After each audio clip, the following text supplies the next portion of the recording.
The lights are off and away they go. Extremely loose. He's managed to hold on. I think He missed the complete that. He's crazy Side by stuff. side, Freitas is on the grass on the infield before. He slides through. He tags Richard Eck.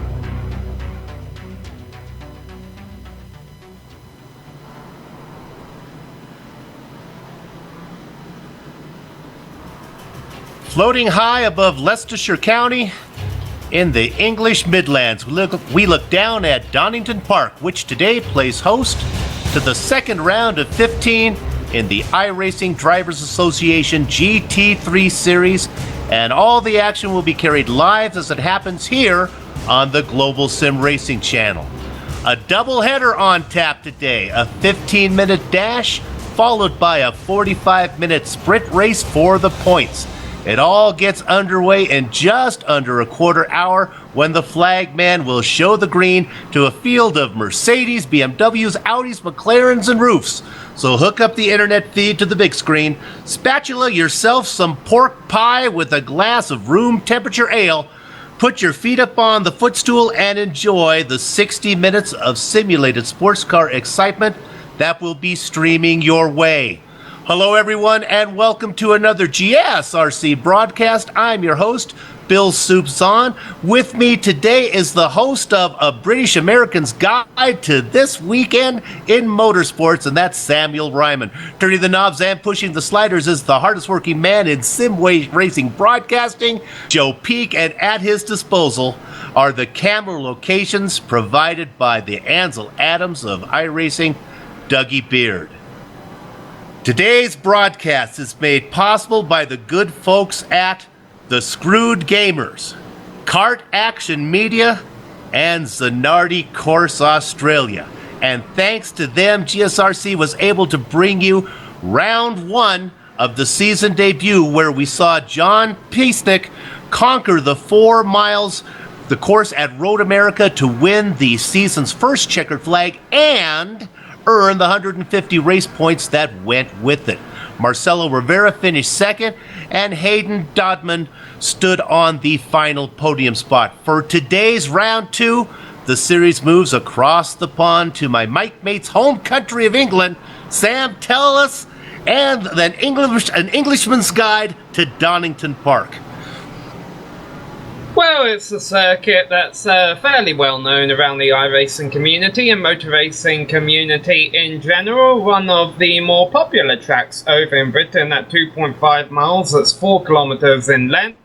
We got about 12 turns, although depending on how you count it, it could be 11, which isn't a whole heck of a lot, but you can see the turn names there. A lot of those corners are famous. There have been a lot of famous races here. The 1993 Formula 1 Grand Prix comes to mind, where Ayrton Senna passed a few cars on the outside on the first lap.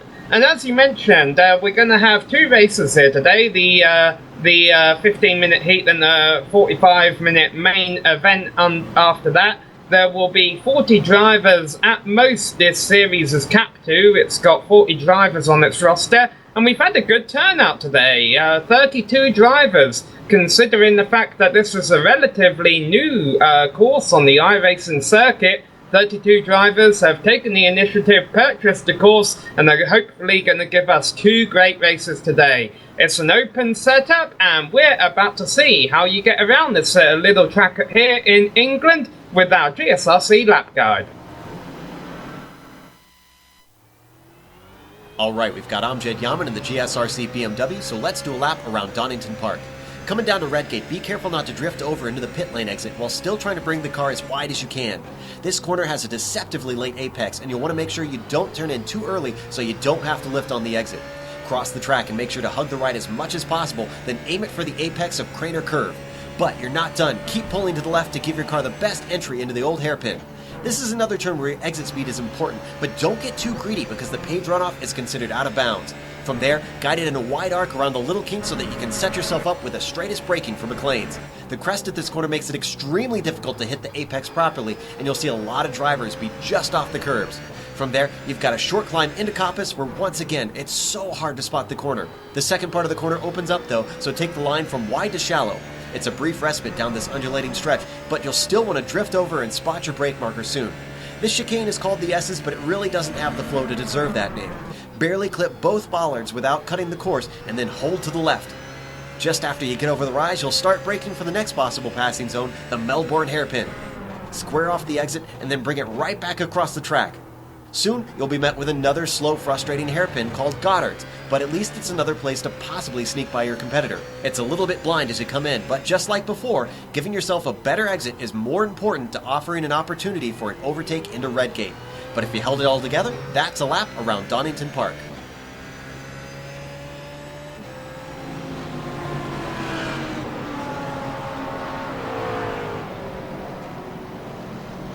I'm Jed Yaman, sporting the GSRC livery there as he takes you a lap around Donington Park. Let's go ahead now and take a look at the points. Keep in mind that there is a prize pool of 500 Australian dollars up for grabs. You know, I don't know what Australian dollars look like. Maybe somebody on the YouTube chat can go ahead, let me know if it's colorful money, who's on there, maybe kangaroos, koala bears, waltzing Matildas.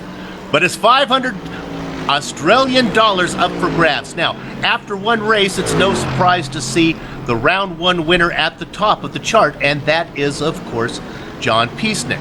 Now, if you took notes during our last broadcast, you would expect that Marcelo Rivera would have 140 points for his second place finish. But because of a 10-point penalty, he actually only profited 130 for his Road America effort. Hayden Dodman was awarded full show points of 130. Now, the penalty fairy struck again as both fourth and fifth place drivers, Richard Hamstead and Kane Kugijimiya, were slapped with 10-point penalties. Keep in mind that the drivers need to complete 75% of the race distance to earn any points at all, and drivers do get one dropped race, so if their worst performance, they get to eliminate. Let's go quickly now and take a look at the points for the teams. Now, what you have here, you look on top, you have Torque Inc. 1. That's Mitchell McLeod and Hayden Dodman up there on front. 10 points behind them is ANZ Motorsports, Jared Fussell, and Kane Kuchimaya again there. Element Motorsports is right behind them. 65 points back, though, quite a distance to third. And that's a sole entry there by John Piesnick. Apex Mafia Racing. You know, I'd hate if Apex Mafia, boy, you don't want to have them called into the steward's trailer. I mean, they could make the race stewards an offer they can't refuse. No penalty for you. That's Martin Slavasi and Mark Simon on that one. I had to keep an eye on Apex Mafia there. They look good. Evolution Racing Australia 2, Ben Smith and Marcelo Rivera in fifth place. Only 2 points out of fourth. Now, Sam, we've talked about the points. We've talked about the track. Why don't we take a second and talk about some of the specific race details for this series? Well, you brought it up right at the top of a broadcast here, Bill, that even though it's just one class here, it's filled with a variety of GT3 cars, the McLaren, the BMW, the Audi, the Mercedes, and the Roofs. And once again, like we were seeing at our season opener at Road America, there's not a whole lot of McLarens out here, but John Piesnick currently in qualifying and also in practice is topping the timing sheets in his number 555 McLaren. So we currently have a 30-minute open qualifying session going on. We've got about 6 minutes left of it now.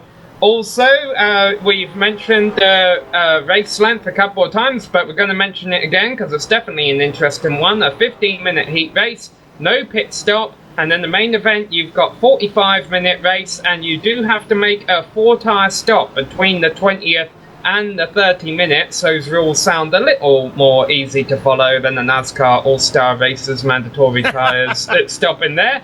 No fast repairs and no incident cap. However, if you do get 15 incident points during the race, you will be docked 10 actual points at the end of the race. I have a feeling that's what happened to a few of the drivers you were talking about in the points there, Bill. And of course, the weather is dynamic, which if iRacing had rain, since we're in England, that would usually mean it would be raining, but it isn't. It's cloudy. We've got a 10 degrees wind and 68 degree Fahrenheit track temperature, which is pretty cool. You can bet, Bill, that as soon as this race is over, it'll probably rain.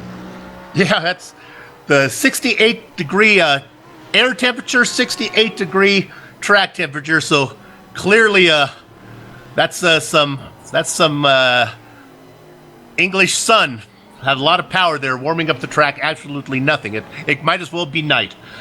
Now, let's talk about the points and how they're awarded here today. This little 15-minute sprint that they have coming up, there is qualifying for 30 minutes, and then they're going to grid. Then it's 15 minutes, no points for that first 15 minutes. That's basically almost like a qualifying event. Then they're going to regrid the field in order of finishing, and then they, as Sam talked about, we go for the main event, 45 minutes for the points. Sam also talked about some penalty points there that happens. Yeah, you do lose 10 points if you pick up 15 incidents where you go off track. But Sam, you know what? If you double that and do 30, you get 20 points off. And there were a one driver that actually managed to do it 45 times and lost 30 points. You know, you got to be careful. You can actually end up with negative points if you finish too far down and too sloppy of a driver. Yeah, and then all of a sudden I have more points than that driver. But I could definitely tell, Bill, last race at Road America, there were a few drivers that were definitely struggling out there, but persevered to bring it home a couple of laps down. The problem is if we see that Donington Park, because I've been watching these drivers turn laps in qualifying, and it is a tricky track. We have had a few cars running off course. The problem is this track is about 2-3 times smaller than Road America, and so even though the races are short, if you're struggling out there, you could find the leaders hot on your tail within moments. I think 45 minutes, that's probably going to happen, especially with this large field. Now, full disclosure, usually I'd like to go out and run at least on a new track that I've never ran before, get a little time in it. I got to be honest, I have never turned a lap on this track. I just, as it works out, any series I've ever been in has never raced here, and I've never put in the time to learn it. Sam, what do you think passing zones? I would have to assume maybe going into 10, right there they call it the S's maybe, or I don't know. What do you think? Well, you have about as much experience on this track, Bill, as I do. But yeah, when you take a look at the track here, you've got obviously the run down to Redgate, turn 1, and then Ayrton Senna proved in that 93 F1 race in the twisty part. After that, you can pass on the outside, but sometimes you need a little bit of rain to help you. But yeah, as you mentioned, Bill, after the first corner, you can try and make technical passes, but your next easy overtaking zone is down Starkey Straight and into the S's. The S's is what they call that little chicane that then leads you down into the Melbourne hairpin, then back into the Goddard's hairpin, and then you're back across the front straight to finish the lap. All these other turns in this twisty part of the track, I mean, we'll probably see some drivers make some moves, but the end of lap and start of lap, I think, is where we're going to see a lot of action going on throughout these races. And I've got to be honest, Bill, there's probably going to be one or two big names in this heat race coming up that are going to have bad races, and what that would mean is they would have to start at the back of the field for the main event, and that means we will probably see them, that there'll probably be a couple of drivers starting at the back of the field in the main that we'll want to keep an eye on. Absolutely. Now, a fun drinking game that you can have, and remember, drink responsibly because GSRC cares, is if anyone's familiar with this track, go ahead, get your map out there, and every time I misidentify a corner, go ahead and take a drink. Make sure you have a designated driver, though, because I have a hunch it's going to happen a lot. One corner that caught my eye when I was first trying to figure out this, turn number 4 is called the Old Hairpin. Doesn't look like much of a hairpin to me. Maybe that was, historians might maybe understand that maybe at one time it was a hairpin. Right now it just kind of looks like a normal left-hander there, but we'll see. Well, it's at the bottom of a pretty steep hill as well. So even though it might not be a hairpin, it probably feels like a hairpin a lot to these drivers, because as you're going downhill, you don't have as much traction. The track is falling away from you, and that can easily cause drivers to overshoot the turn. Anyhow, Bill, we have less than a minute left of qualifying for the heat race here. This qualifying session only matters for the heat race. Where you start from the main is based on where you finish in the heat race. And right now, John Peisnick isn't the pole sit anymore. He's actually gotten beat. Yeah, look at that. Jared Fussell sitting up there on the top of the charts right now. If I were a driver, my main goal here, especially if I'm up in the top 10, is if I start 8th or 12th, that's really not going to make or break my day. What I do not want to do is have an incident in this 15-minute qualifying race and find myself starting well at the back. So I want to make sure I can bring this thing home. Let's see how many drivers we have here today. It looks like 28, 29, about 32, 33 drivers. So getting this thing across on the lead lap would be my goal, Sam. Yeah, and even that could be hard to do in the 45-minute main event, but as you mentioned, we're about to see the 15-minute qualifying race here, watching cars finishing up their final laps. Marcelo Rivera, currently 4th fastest in qualifying. He just finished his final qualifying lap and will remain in 4th place.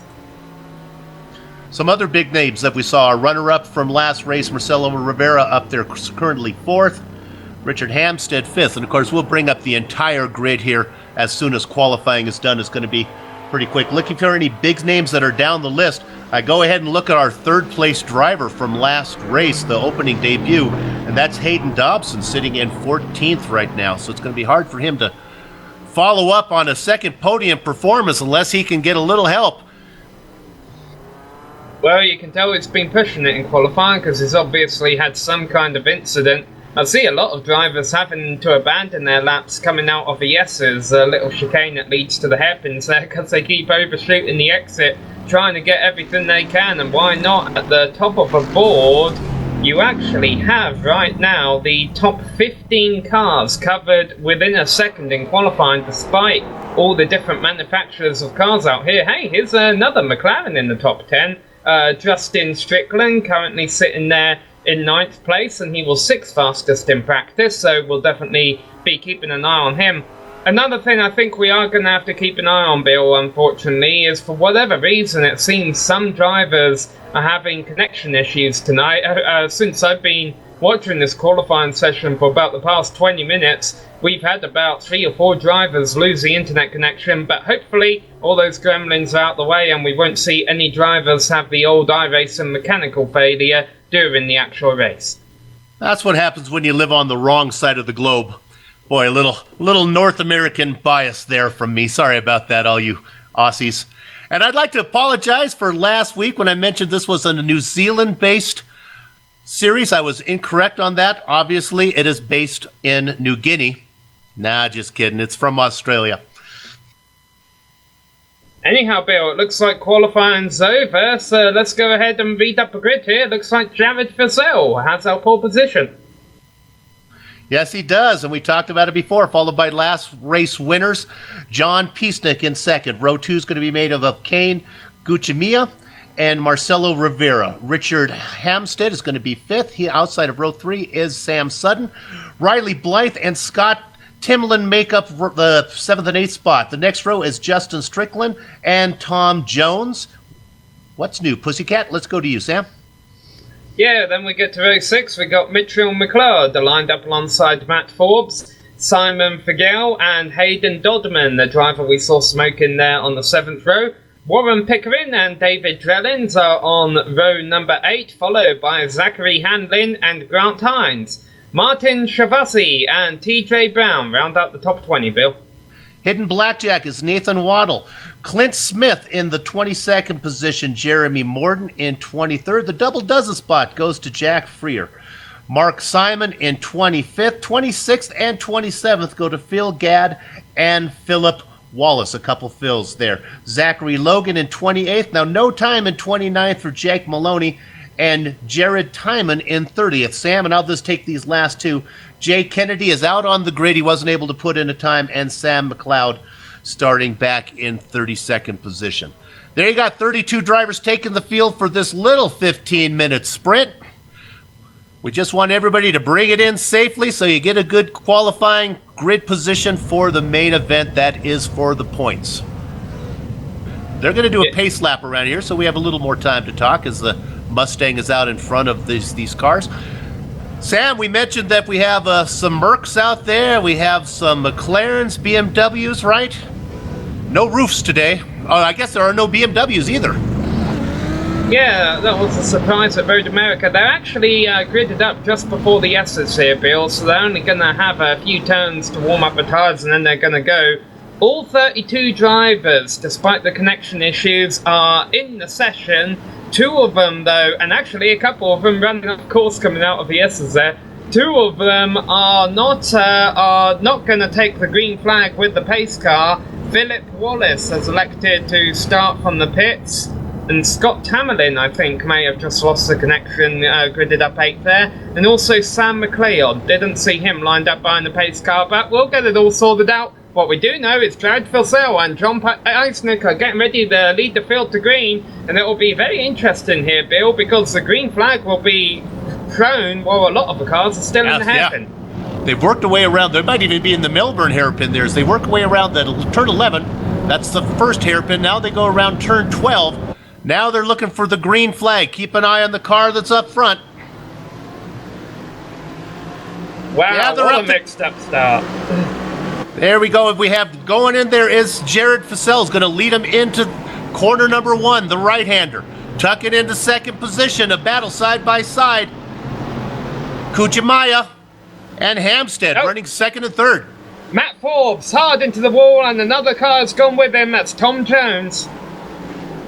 Oh, it was inevitable, Bill, that the leaders, just one or two of them, didn't get off to a great start, and they were 3 wide all across the start line. It was just inevitable. We were going to see some action, and now we're seeing a battle for the lead. That's Richard Hampstead. He started in 5th place. He's looking for the top spot. On the inside there, and he's going to get it. You see him still fighting, though, on the outside. It's Fazell. As they come down, they're looking now to go into turn 10. That's 9 and 10, the essence. It's a little left and right-hander, and it looks like Hampstead's going to get the job done.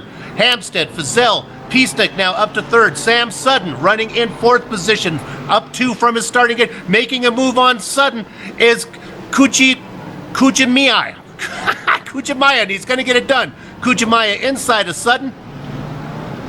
Little bang, and Sutton and Kujimaya get together, and they're going to lose that position as they fall back. Marcelo Rivera takes it. So does Blythe. Sutton drops down to 6th. Kujimaya now falling back. McLeod up into 7th.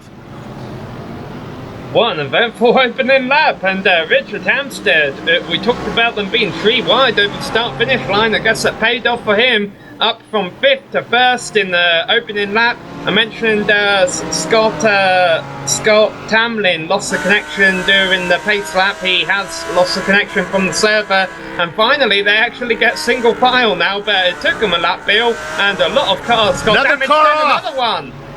Mitchell McLeod is off. I think he kept it off the wall, didn't he? Yep. Let's see if he got a little help there. He was running it. You know, he might have been a lap down, actually. He was a lap down.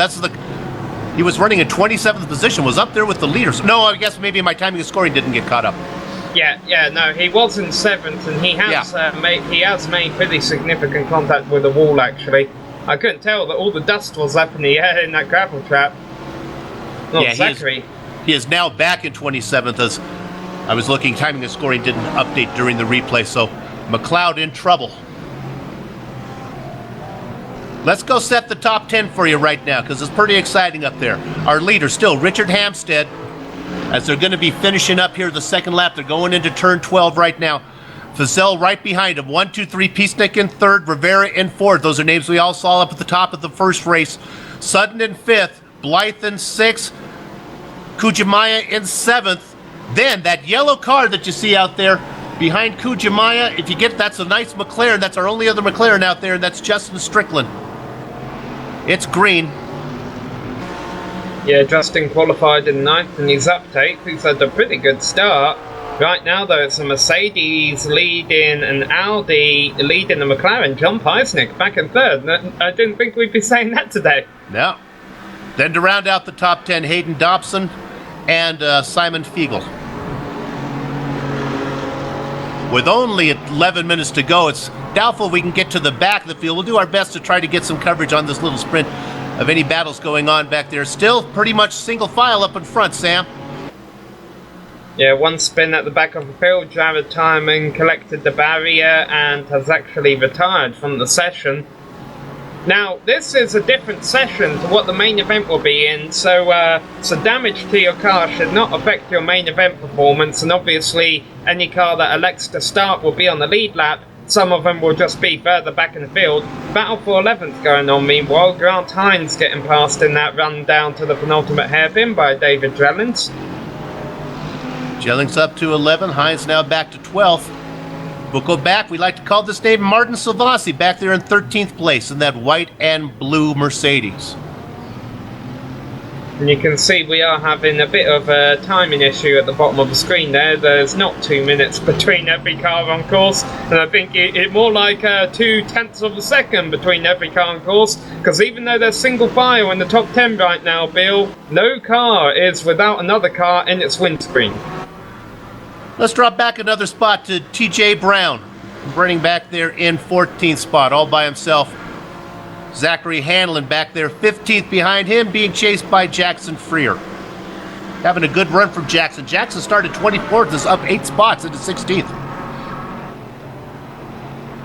Yeah, I think in the middle of the field or at the back of the field, it's been easy to make up spots. After the way that opening lap went, I don't blame the driver who started from the pits. I think that was Philip Wallace. Granted, he hasn't made up a lot of spots, but he's kept his car in one piece. And boy, I mean, we're only 5 minutes through this race and the lead change. Yeah, there we go. I think Richard gave the lead up, but he's lost more than that. No, I think he got a slowdown penalty going through 9 and 10 through the S's.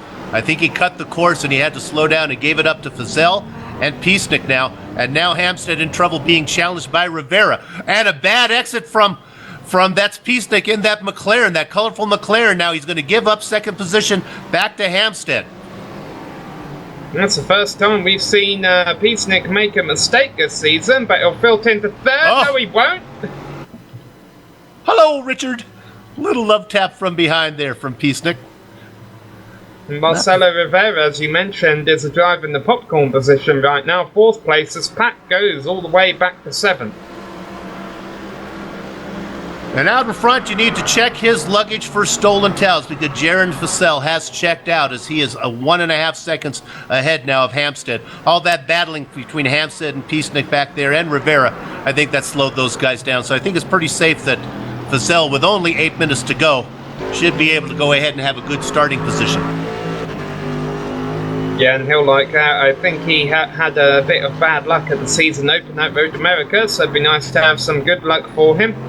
Meanwhile, rounding out this pack, I know you called them all out earlier, Bill, but we got Sam Sutton and then the battle for 6th between Riley Blythe and Kane Kugemeier going on. Kane looking to the outside. He's not going to pull a center. Kugemeier trying to make that work on the outside. And what you really have there, if we count back, that's a nice battle. Really second. Go ahead. Yeah, and a couple drivers off coming out of hairpin there. Simon Fagel and I think that was Hayden Dodman, who makes a dive bomb attempt down the inside of Martin Savazzi as they go through the final corner. It's all getting mixed up back here, Bill. And Kugemeier finally gets that job done there on Blythe, moves up into 6th. Kugemeier's been going up and down, started 3rd, has dropped back. Lost 3 positions so far. Well, the turns come so quick and one after the other, Bill. I mean, as soon... and here we go, battle for 2nd. But I'm going to say, as soon as you have a bad turn, it's almost like that screws up your momentum for the rest of the lap because the others just keep on coming. Oh, my goodness. This battle for 2nd is getting great. These drivers are way more aggressive than I thought they'd be. Remember, there's only 1 spot available. Go ahead, Sam. Yeah, huge crash at the tail end of the top 10. Martin Savazzi has gone hard into the wall. But fortunately, it looks like everyone else got away okay. Looks like he made contact with, it might have been Zachary Hanlon got into him. Hanlon continues on. We're watching the replay now. You'll see Hanlon on the inside. That's Savazzi on that white and blue car. Almost loops it over. Yeah, now Zachary Hanlon has actually just gone off course later in the lap. Savazzi started 19th and moved up 7 positions. Yeah, I think a few drivers who were lucky on the first lap gained a lot of spots, and a lot of this a lot of this mid-race action we're seeing is by those drivers who, because they're not quite as fast or don't have as good of a setup under them, they're now beginning to fall back, and we're seeing a lot of action as a result of it. Meanwhile, that battle for second we've been trying to keep an eye on. There's so much to keep an eye on out here. John Peisnick leading that pack. Let's look at 26th position. Oh, I can see it coming. That's Philip Wallace. Philip Wallace was trying to get out of the way, and then Blythe, there was no room. Blythe was trying to pass on the inside, or was it Rivera? Might have been Rivera that tried to do it. Yeah, Rivera was behind Sutton.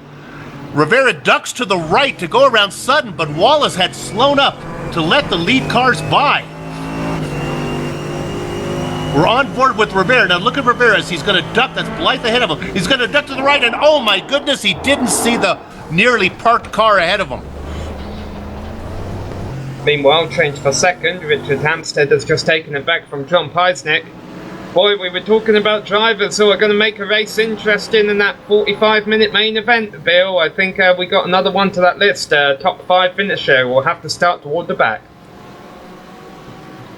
Well, if I'm a crew chief here, I have to question I know they're having fun out there, but I have to question the sanity of what's going on right now with Hampstead and Peisnick right now as they battle. One mistake puts you so far behind for the big points race. So sometimes you have to balance the fun of racing against the big picture of point racing. Rivera finished second last race, and now he'll have to start near the back of the pack for the big main event. Look at, by the way, as we watch, as we ride on board with Sutton, looking ahead at that's the McLaren of Peisnick, trying to find a spot to get around Hampstead. I'm almost wondering if third would be a better place to start the main event anyway, Bill. You know, you talked about the weather today, remember, and you talked about it being a separate session. These drivers will only have 10 minutes to figure out the weather. Whenever iRacing starts a new session, you're going to get different weather. So it could be hot and sunny, although I doubt if that could happen in this nation, but could be hot and sunny. So these guys might have 10 minutes to figure out what to do. Let's go back here. Blythe in 6th and Strickland in 7th. Strickland had a bad exit through that, I guess we're going to call it 11. It's the first hairpin. There's a huge pack of cars, meanwhile, from about 10th on back. Jackson Freya leading TJ Brown, and then, boy, it goes all the way back to Nathan Waddell in 14th. And I think you could call this pack the contact. Matt Forbes as Nathan Waddell forces his way on by. I was going to say, you can pretty much call this pack the survivors. I would almost say these are the drivers who have had cars going off left and right around them today. Problem is, they're still running quite close. With 3 minutes left to go, we might see another incident or two. Leading that pack is, and you know, they're kind of getting aggressive back there now. TJ Brown out in front in 10th, Fear in 11th. Let me correct that. TJ in 11th, Fear in 12th. Fiegel in 13th. Keep an eye on Fiegel as he's been peeking on Fear there. Meanwhile, Richard Hampstead must have had an off course because he has dropped back from 7th to 5th. Oh, and almost loses it in the S's. He may have lost traction on those tyres. Going back to look at it, no, I think he had another slowdown penalty. I'm watching him go by. I don't know where he could have picked that up because it was... Boy, I'm sorry, Jake Maloney and Zachary Hanlon just made door-on-to-door contact. Now Maloney's going down the inside of Jeremiah Morton. I think a race official, I know this is only the heat race and it doesn't count, Bill, but I think at the end of a main, if it's anything like this, we're going to have a few penalties to update our viewers on next broadcast. Well, these penalties count towards what we talked about, the 15 incidents. They add up for both events, so whatever you earn here carries over into that 45-minute event. Just to follow up on Hampstead, I think we talked about the old hairpin at the bottom of the dip. I think he cut the corner there, and that's what cost him positions 2nd, 3rd, and 4th. Well, we say it doesn't look much like a hairpin. It's a lot less of a hairpin if you cut the course. Meanwhile, just to give you an update, Jared Filzel is still in this race. He's absolutely dominating it. We're watching all these drivers still putting on some great racing for us throughout the middle of the field. And really, I think as we're looking there at Morton right now, that's really the place to be. The drivers up front have pretty much settled down. As you see Morton getting a little bump from Hanlon there. Now they go Cialis bathtubs. Hanlon on the outside trying to make it go side by side as they coming down into the left-hander, into the S's. They'll need to get this sorted out soon. You can't go too wide through here, can you? Nope. Morton says, I can't do it. Go ahead. Zachary, you take that spot. I think every turn has seen some drivers go side by side today. Meanwhile, Jason Filzel just crossed the line with 30 seconds left to go, so I should imagine we're on the final lap now. He has just begun lap 11, and something that's interesting to keep an eye on, Bill, during the main event. John Peisnick actually has a... Hanlon again, Hanlon and Morton, sorry. Hanlon and Morton get together, and Waddle is caught in. All cars keep going, though. Gentle tap, it was through the last hairpin. Sorry, Sam. Yeah, lap 10 last time around, Jared Filzel and John Peisnick both ran their fastest laps of the race, but Jared was 0.6 of a second slower than Peisnick, so these two should definitely put on the show during the main event, considering that Filzel will have the pole position. And we are on the last lap. Boy, 15 minutes goes by fast. Yeah, just 2 turns left to go now for Filzel. Zell now has just the Melbourne hairpin.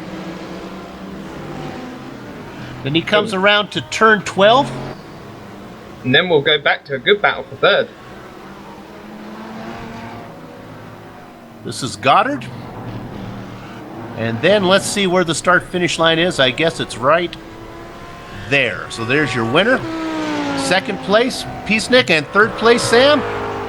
Sam Sutton. There was a bit of a scrap going on from third and fourth, and Richard Hampstead was there in fifth, ready to take advantage if anything happens, but Kane Kugelmeyer comes across the line in fifth. Let's go back to ninth, as there's a battle back here still going on. Fiegel's going to get nipped by Hines. Hines going to get Fiegel in 10th. Looks like T.J. Brown in 11th. Maloney in 13th, or 12th or 13th, Fear in there as well.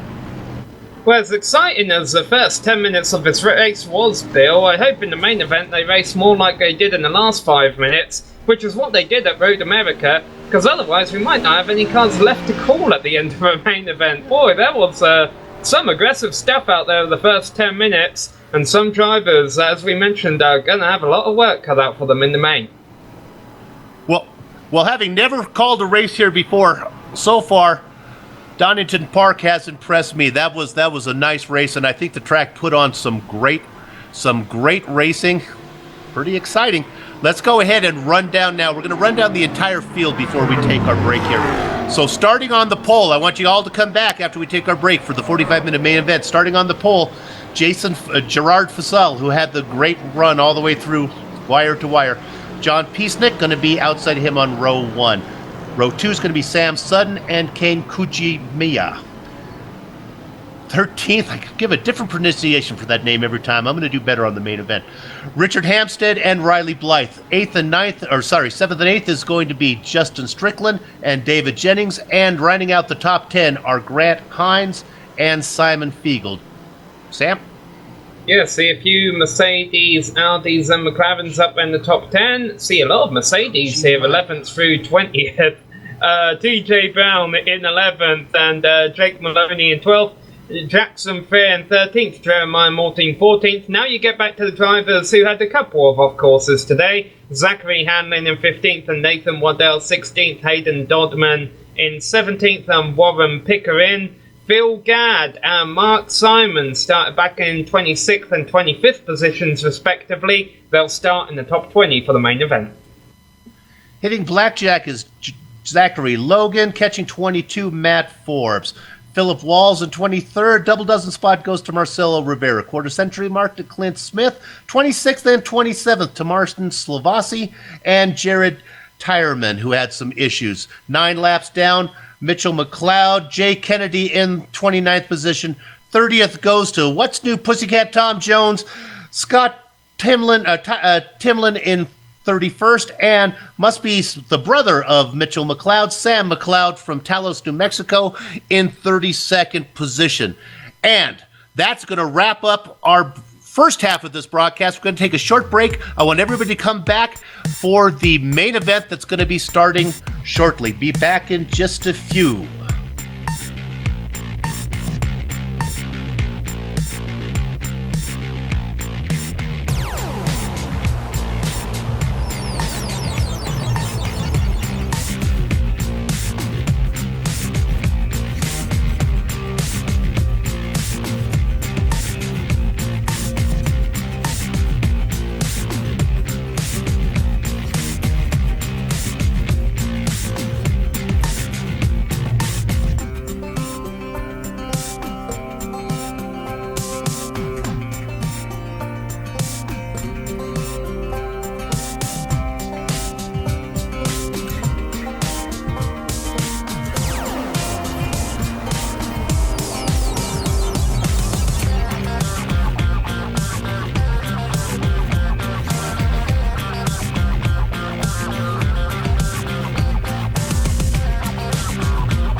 Welcome back to the Global Sim Racing Channel's Live As It Happens coverage of the iRacing Drivers Association GT3 Series.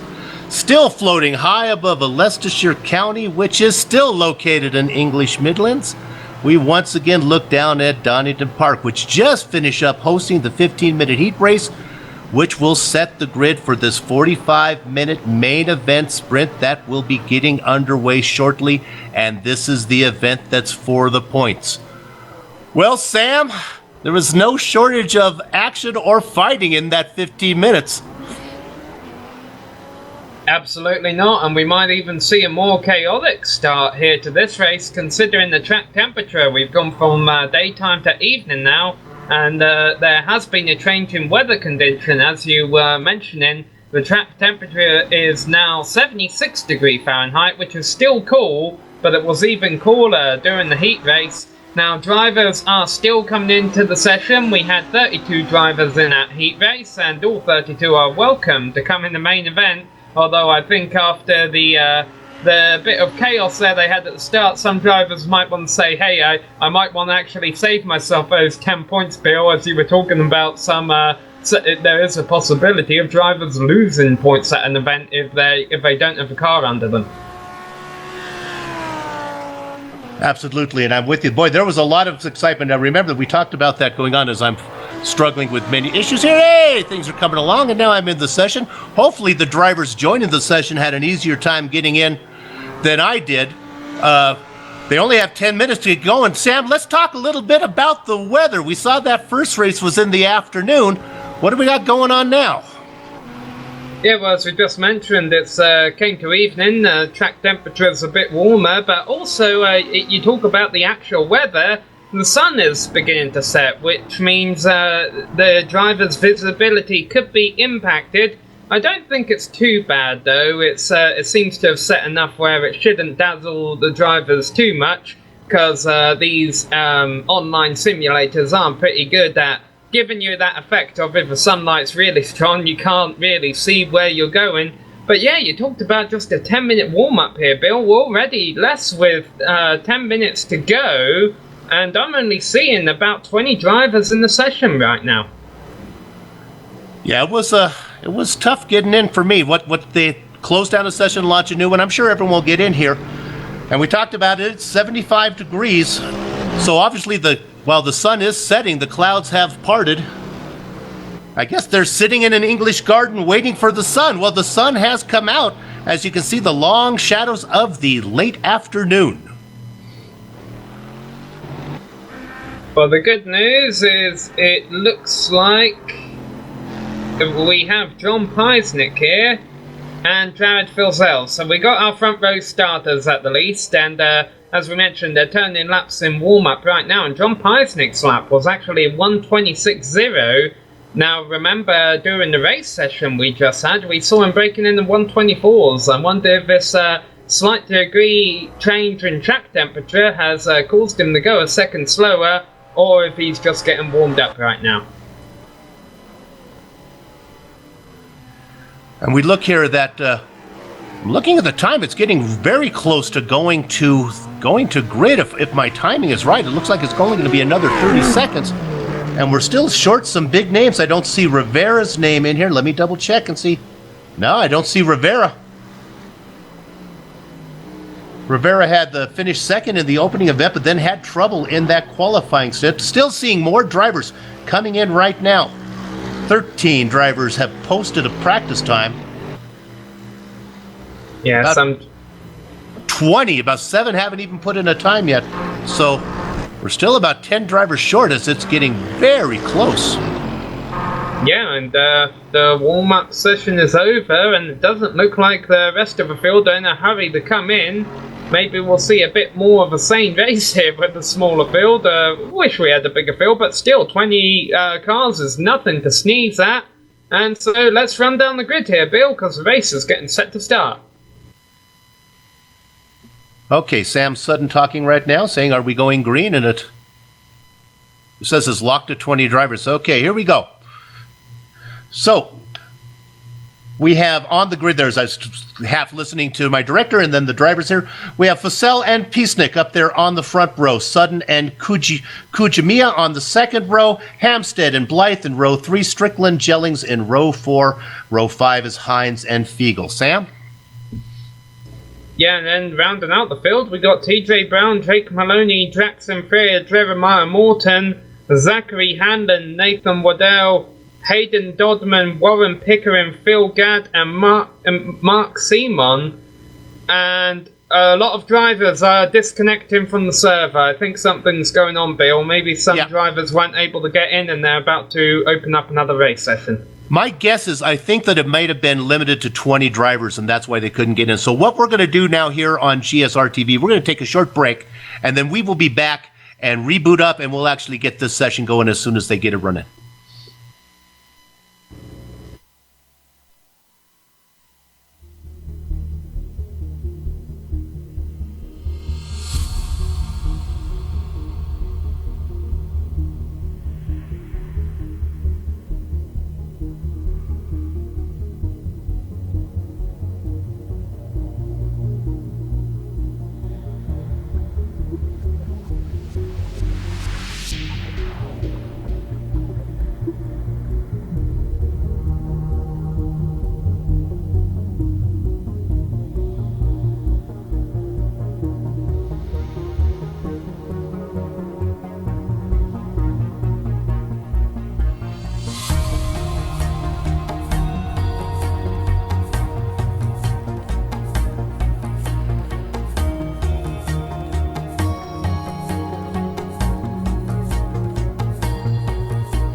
Hello everyone, we just wanted to give you an update on what's going on at Donington Park. Currently there has been a couple little technical issues, and so there in 5 minutes iRacing will allow the league organizer to basically rebuild the grid for the main event, and we should see all 32 drivers enter that main event, and we will be racing for 45 minutes as scheduled. But currently right now Bill actually took one of the test cars out to try and learn the track, and he hit the tyre barrier and it has spilled oil all over the racetrack. But 5 minutes, the new session should get up and we will be able to go racing. So keep it here on the GSRC, and we will be bringing more racing to you from the Donington Park circuit.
Welcome back to GSRC. This is one of those times where we wish we had some I Love Lucy's to put on for you. It's like kind of a rain delay show here. Still waiting for the next session to launch, but we're going to come back and do a little radio broadcast here with my buddy, Sam Ryman. Sam, that was an exciting event, and we didn't see our Race 1 winner up in front, but Fazell put on a good show. Yeah, he did, and I think Fazell had a lot to prove in Road America, but he had a bit of damage to his machine. But like I say, Bill, the thing that really surprised me at the end of the heat race was how quickly Peacenik was running down Fazell, and so it will be interesting to see if he can make anything of him at the start here, because we saw a chaotic start to that heat race, and it remains to be seen if we'll see more of the same this time around. Yeah, now, I got to give some sympathy to the series organizers. I've ran a few series myself, and I've done this, and iRacing sometimes is as my dad used to say, a fickle mistress, and sometimes she just doesn't behave for you. So what's going on right now is they are manually rebuilding the grid, putting each driver in their spot. That can be kind of time-consuming, but they want to get this event in, and it should be exciting. Well, let's take a second to talk about, since we talked about I need an I Love Lucy, we don't have any I Love Lucy's, but let's take a second to talk about one of my favorite shows, and that is A British American's Guide to This Weekend in Motorsports, hosted by Sam Ryman. Sam, how's your show going? It's been going alright. We had we tried our first ever live stream a couple of weeks ago, but the mics weren't hooked up right. It's good to just talk about racing every Thursday. I find myself just putting random messages on my Facebook page about how I feel about racing otherwise, so I thought, maybe I need to get all my thoughts organised in some kind of video format that people would actually want to see, so that's what we've been doing, and I say we because I've been having co-hosts throughout the shows, including our director, Joe Peak, who will actually be talking with me about motor racing ahead of his trip to the Indy 500 this weekend. Joe Peak, Joe got asked to go? To the Indy 500 or to a British American's Guide? He's co-hosted before. On your show? Oh. Anybody else get the co-hosting job? Yeah, a lot of people who know a lot about motor racing and mainly look good in front of a camera. Oh, okay. All right, all right. Although we did have Brian Yarzik, so... Okay, well that explains why I wasn't invited. Clearly a face for radio, as we like to say in the States. So, here's what's going on. We're still waiting for the session to launch. We are filling time, and it's going to be... Now, we saw the weather that we came back with. It looked like a pleasant day. The sun was setting. I wonder if they're going to start this one at night. I guess they don't have night racing here at Donington. So what we'll do, we'll take another short break, and we'll be back as soon as the session launches, and we'll see if we can show you a little bit of the practice time. Back in just a few.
Once again, welcome back to the Global Sim Racing channel, and I believe the series organizers have all the gremlins out of the way, and I think we are ready to go racing in about 5 minutes. What's on tap is the IDA, iRacing Drivers Association GT3 Series. We had a 15-minute qualifying race, and we're going to go green here for the points, 45 minutes with a mandatory pit stop between the 20 and 30-minute mark, which will require drivers to come in and take 4 tires. Sam, this has only served to build up the anticipation. I'm ready to go. Yeah, absolutely. There have been 2 sessions created between this and the heat race. However, the first one was capped to about 20 drivers or something along those lines, and the second one was a 10-minute qualifying session, which the drivers used as a demolition derby while the league organizer was getting the grid manually built. But now we're ready to go racing, and it does worry me a little bit, Bill, how much anticipation it has become built up in these drivers, because they haven't been on track for a little while, and now they're going to be anxious to get out there and race again, but also they've spent a few minutes without turning the wheel. It is incredible how much iRacing can simulate real-world racing in so many ways that were never planned. You have connection issues, which kind of can relate to like a battery problem with your car or some technical gremlin in real world that would kick you out a nickel or dime part that will cost you the race. You have sponsors trying to run the series, trying to get you have series managers looking for sponsors. You have sponsors that want their logos on the cars. Then you're dealing with broadcasting and broadcasting schedules where TV runs the show. And then you have something like this. Kind of resembles a rain delay in real world racing, where the drivers were ready to go. They got out on the grid, then they had to go back in. They got out on the grid, they had to go back in again. So I imagine they're ready to go. Yeah, one thing that iRacing doesn't simulate, and no racing simulators are able to simulate, and it's a good thing, is injuries, which could be a great thing today, because I've seen a few drivers running off course here, Bill. I keep a gallon of milk when I every time I crash, I drop it on my foot. So I try to go the real, triple monitors, everything, the motion thing, and a gallon of milk. So you should try that. It really puts the pressure on, Sam. Yeah, no, that's not a bad idea, actually. But for the drivers who do not have a gallon of milk with them, with the track temperature picking up a temperature, and also the first 5 minutes of a heat race we saw, seeing a lot of action, I'm wondering if we will have a bit of a chaotic start to this race. Hopefully not, but I don't know what to expect, Bill, because we saw a great clean race at Road America, and the heat race for this couldn't have been more different. Yeah, and from what I'm seeing in practice right now, it's a little chaotic here. Remember, the track conditions have changed, and in fact, they've changed a couple times. We're back in the afternoon. We originally came back, it was evening. They had trouble, and the temperature was up again. The sun's shining again today, and the temperature on the track is 75 degrees. Not all that hot compared to the 65 that we had in the 15-minute race. Sam, let's talk about pit stops. They have to do it between the 20 and 30 mark, but what's going to make this interesting is it's a mandatory 4-tire stop. And for these cars, the way that they're set up is that's 1 tire at a time, which can take about, I think it's 27 to 30 seconds to get that done. So these are going to be long stops. Yeah, they are, and of course you've also got to wonder, well, when do you take your pit stop? I think a reason you would want to pit early is if your car has damage or if you're in traffic. But if you don't have any damage and you don't have traffic in front of you, then I would suggest taking your stop late, because then you won't have to be in your stall as well. You will have to be in your stall for fuel, because you will have burnt more fuel. But you'll have a better idea of how much fuel you need to get to the end of a race. Well, the good news is, though, they have no fuel limit here, so although you're right, there's no reason you could actually start. There's no reason to start with all the fuel you need. You can start with a lighter tank and then take a little bit while you're in there. 30 seconds getting fuel. I didn't think about that, Sam. I thought you'd take enough to go the distance. But I imagine if the smart drivers will only take enough to get to that first pit stop and then fill up with whatever else they need. Yeah, and that's definitely a possibility. It remains to be seen what strategy cards these drivers are going to play. We're about to find out because the checkered flag has fallen on this 10-minute warm-up session, and it looks like 26 drivers have stuck with us. That's pretty good. Only lost a half dozen from what we had before. So let's go ahead and run down the grid such as it is. Jared Feisel up on the pole, Joe Piesnik outside of row 1. Sam Sutton and Kane Kuchimaya make up the second row. Richard Hampstead and Justin Strickland in 5th and 6th position. 7th and 8th go to David Jellings and Grant Hines. Number 9 goes to Sam Feichel, and in the 10th spot, it's TJ Brown. Sam? Then we have Jackson Freer and Jeremiah Morton on row 6, Zachary Hanlin and Nathan Waddell, 13th and 14th. Hayden Dodman and Warren Pickering are on the row behind them. Phil Gadd and Mark Simon round out the top 18, and then Zachary Logan and Matt Forbes round out the top 20. Clint Shane Smith in 21st. Martin Slavasi, we saw him have issues. He's going to be fast from the 22nd spot back there. Jared Tyerman and Mitchell McLeod in 24th. Jay Kennedy and Scott Timlin back in the 25th and 26th position. A driver that I do not see, there might be more obviously, but one is Rivera, who was your runner-up from the first race, not here today. They're rolling right now, and it's a short pace lap, so Sam, we're about ready to go. Yeah, absolutely. After about half an hour rain delay, maybe that affected with some of those drivers' real-life schedules. You mentioned Rivera and 5 other drivers not in the show. But we have 26 drivers who are, and if a start is anything like it was in the heat race, you're going to want to keep an eye on pretty much the entire field, because they were about 3 wide, 3 rows deep to start the last race. Who will lead into turn 1? Jared Feisel in the Audi, or John Piesnik in that colourful McLaren? And Sam said it, that colorful McLaren right now on the inside, but that's not going to be the case once they roll around this corner. Then you'll see Feisel pacing them to the starting line. Here they come up. We're waiting for the lights to go off. I'm still showing green. They're off right now, and it's green.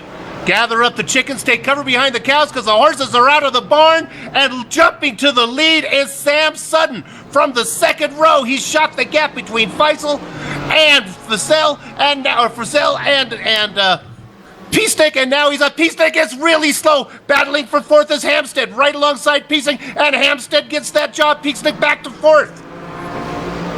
Yeah, as you mentioned, Feisel has a drop back a bit, and but he's there back behind Sutton now, and these two are broken away. Richard Hampstead got a good start to the heat race. He has repeated that in this main event. A few cars off course behind him. Haven't seen any heavy shunts yet though, but top 2 are broke away from the rest of the field right now, being led by Hampstead and Piesnik. Grant Hines had a little trouble, falling back to 8th position. Just ahead of him, Hanlon Justin Strickland in 7th. Simon Fiegel up there in 5th position. But your 2 leaders have pulled away. But what's interesting, let's go back to 3rd position now. And that is somebody trying to make up, it's John Piesnik, trying to make up the ground that he lost, closing in on that McLaren on the outside of Hampstead. Yeah, not going to work there, but there's a couple more overtaking opportunities coming up, and now these two are actually, this pack rather, is actually beginning to eat in on the top 2. Hampstead looking to the inside of Feisel there, but nothing doing. That allows Sutton to run away. He leads lap 1, back on for 3rd again. Here comes Piesnik, trying the outside again. Piesnik likes to take that outside line, dive that McLaren in deep, trying to do the over-under. I think he gets a good bite off the corner. He's got a little nose on the inside as they work through they're going up into the old hairpin now. They dive down into the hairpin. This is where we've seen drivers have trouble and get slowdown penalties for cutting the course. Looks like Hampstead gets through cleanly.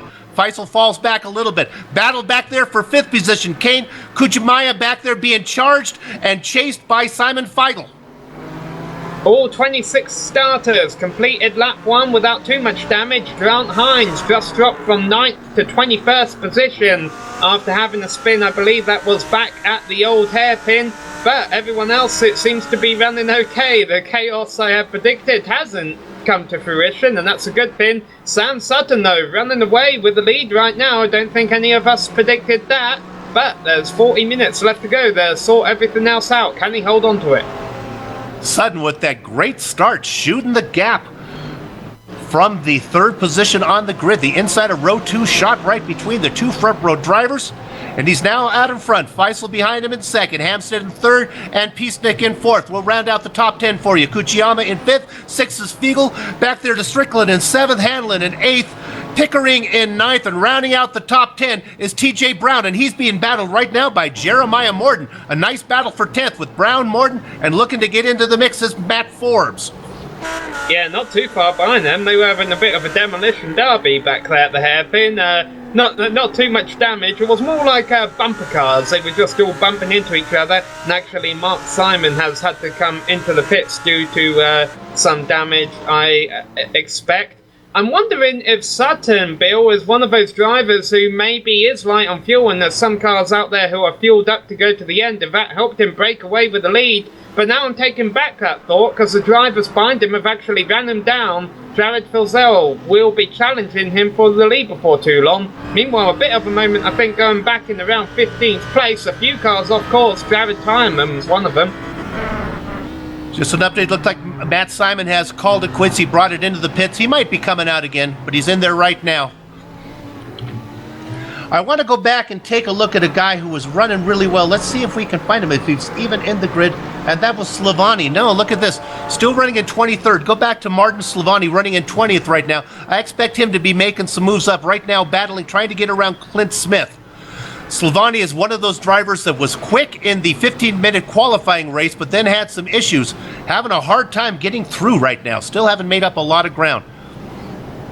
Silvassi back there. Oh, now he's trying to get around as he has Smith in front of him there, and also Jay Kennedy.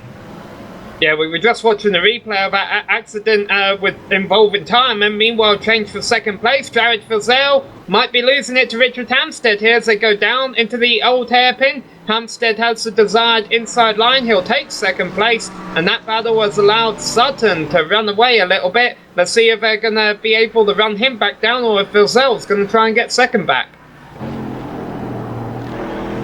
Filzel back in third in that Audi. And it looks like Jared Tyreman has had some issues, and he's brought it in as well. Looks like he might have hit the pit wall coming into the pit. So there's another retiree. Well, I mean, he had that incident early in the lap. I don't think it damaged his car too badly. Meanwhile, I think we've actually got teammates running 1-2 here in identical looking cars. Team TTLV with Sam Sutton and Drake Maloney. Well, it's not Maloney in second place, so maybe they just have similar looking cars there, but it is Sutton in front of Hampstead.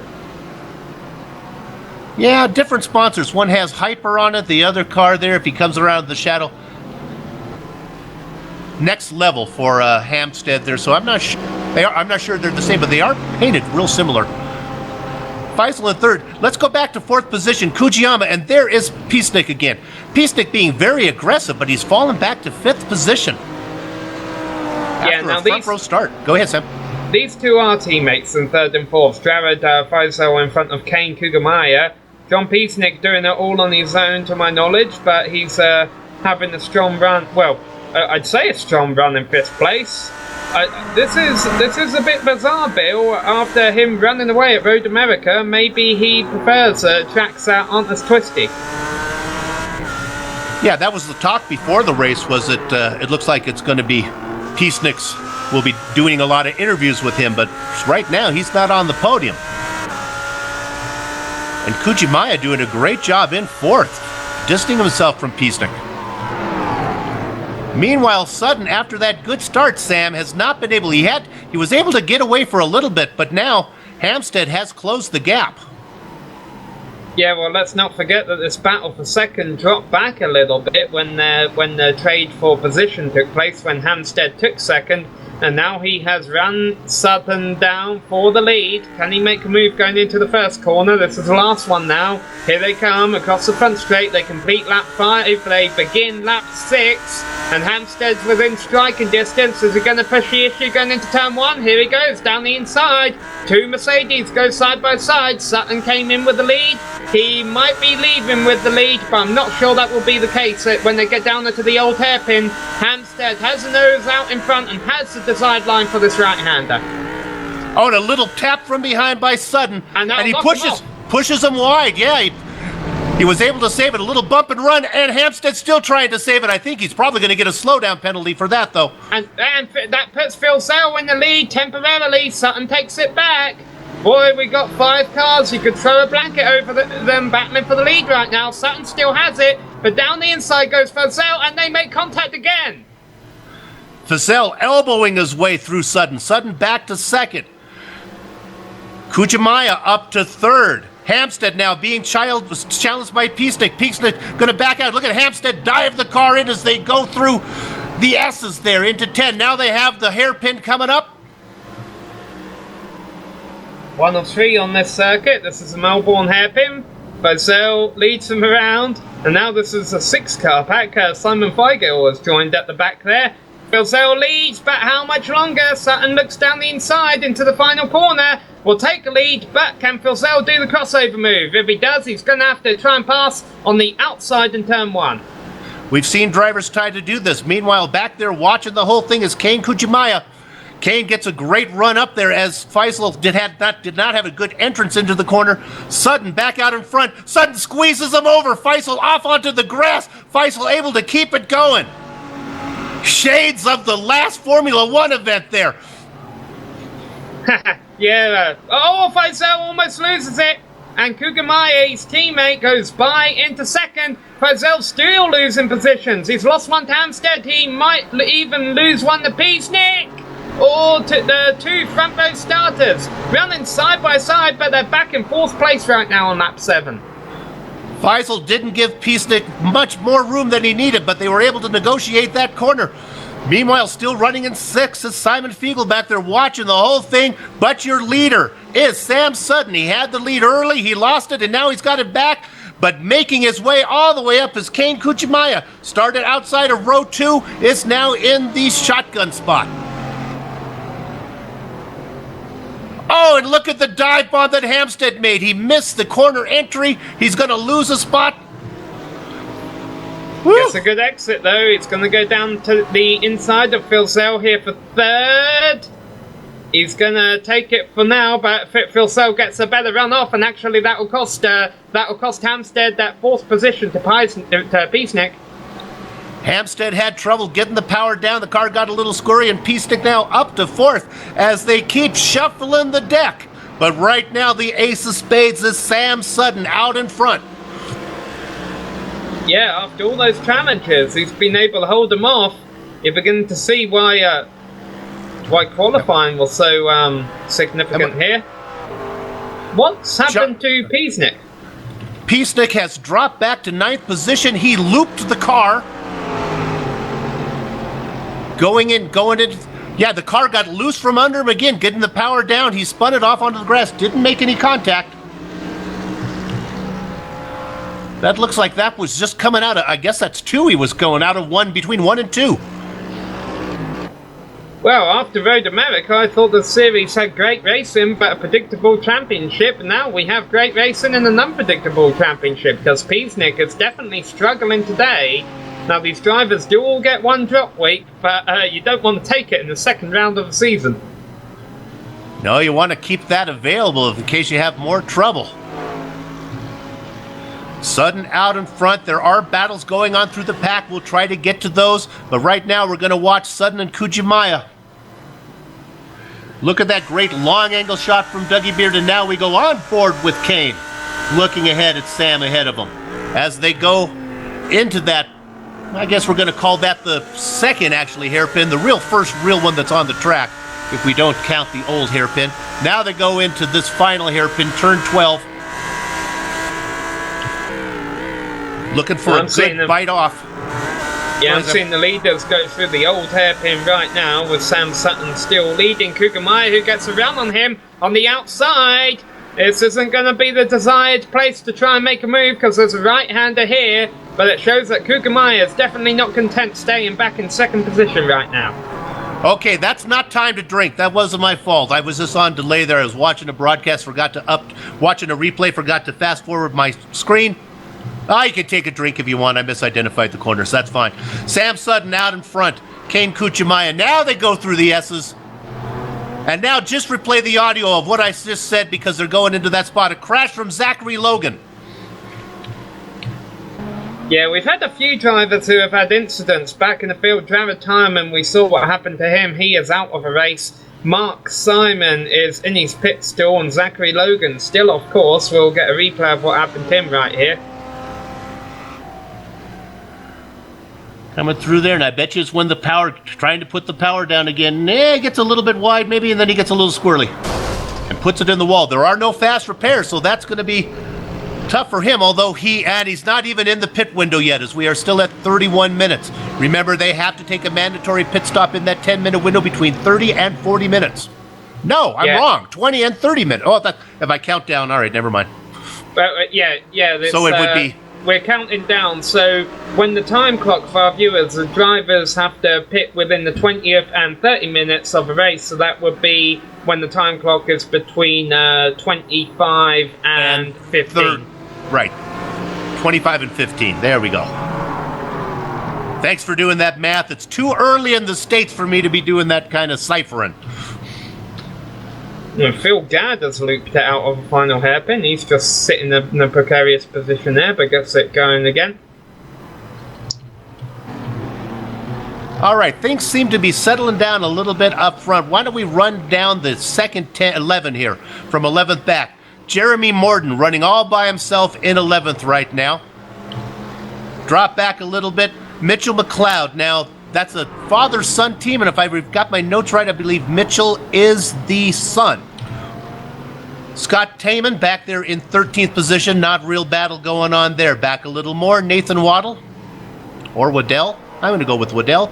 Being challenged a little bit by TJ Brown. TJ Brown actually dropped back a few spots earlier this lap. He had a spin. You can see some front-end damage on his machine. Clint Shane Smith in 17th. Being hunted by Jackson Fear. A nice three-way battle there with David Jellings.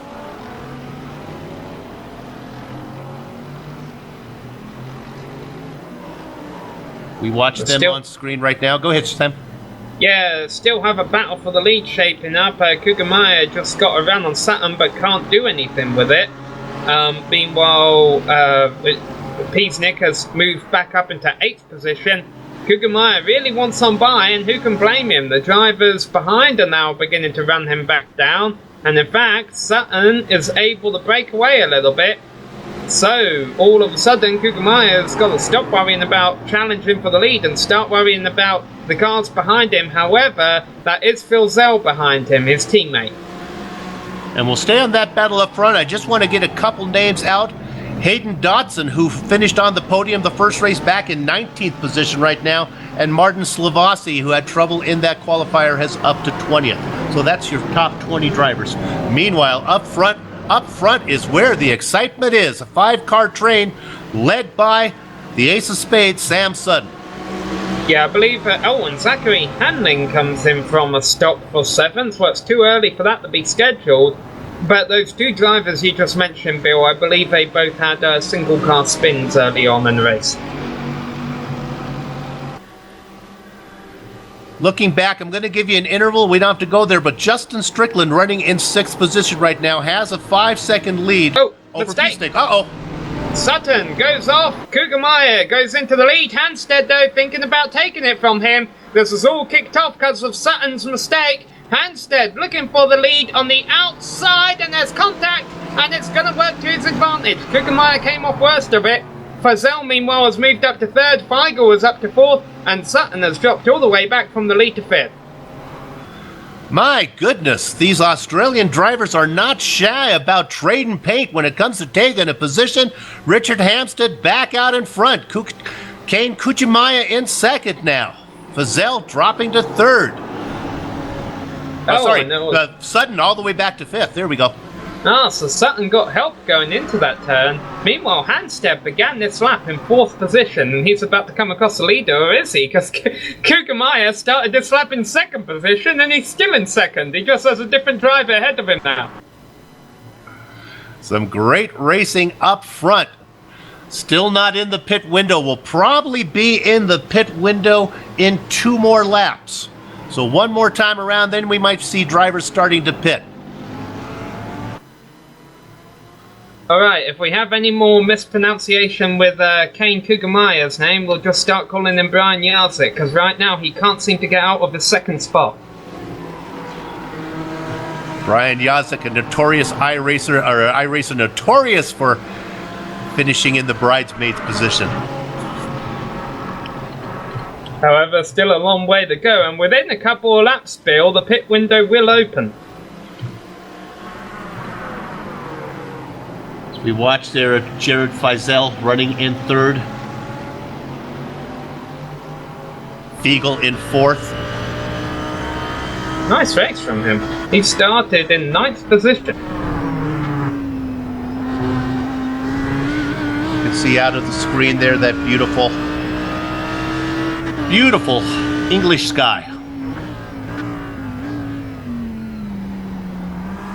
Alright, so what do you think leaders are going to do here, Bill? None of them are pitting this time around, but when they come around next time by, they will be in their pit window.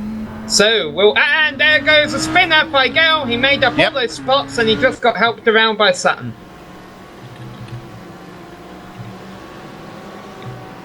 Feigl was running in, I believe at the time, what would it be, 4th position, I think? Yeah, he started in 9th up to 4th. He's dropped back to 6th, so he's still doing better than where he started.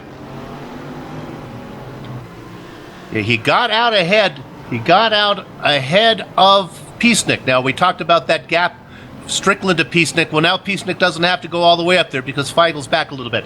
Talking about the pit stop, Sam, I don't think if I'm a leader, I don't think I'm coming in till I get up to traffic, and it looks like that's going to be a little whiles away, so I'm going to keep running. I'm going to keep running as long as I have clean track in front of me, because the last thing I want to do is come in early and then get stuck behind some of these guys that are slower. Yeah. Although every lap I run on old tires is time I will lose to guys coming in on new rubber, so I don't know. Yeah, and if you want to play that strategy, the ideal time to pit is right at the 22.5-minute mark, which will be about 2 laps away from now. The battle up front, by the way, there might not be as many cars in it now, but still strong. You got 5 cars up there going all the way back to Justin Strickland has joined them now in 5th position. And as Sam was talking, the reason to pit at the halfway mark, it puts you on the most rubber you could possibly have on your tires. And Hanstead's coming in. And I'm wondering if he just thought he would have to hold off too many challenges. Sutton has came in behind him as well. So we look at the names who've come in. It's Hampstead and Sutton. Those are our really only top 2 front runners. So that means Kane Kuchimaya is going to inherit the lead, Feisel into 2nd. So the question is, are you faster on cold, fresh tires in traffic or old, hot tires in clean air? Yeah, I'm a bit surprised Hampstead is coming in, because, yeah, maybe he would be holding himself up by defending the positions behind him, but he would also be holding the other cars up behind him, you know, if they couldn't get by him. But now he's on new tyres. He has Draxon Freya ahead of him. If he can get by Draxon, though, he should have clean track. So let's see who got out first. Did Hampstead get out first ahead of Sutton? Okay. Yep, and they actually have a car in between them. That's Hayden Dodson, the 3rd place driver from your first race. Now this will be interesting because we know Hayden is fast. He was fast enough to win 3rd, but you can see that maybe as we're watching right now, as we can keep an eye on Sutton right now. Sutton looks to be quicker than Dodson. Well, yeah, Dodson was running farther back, but we know he's a quality driver. So maybe that tire change is the way to go.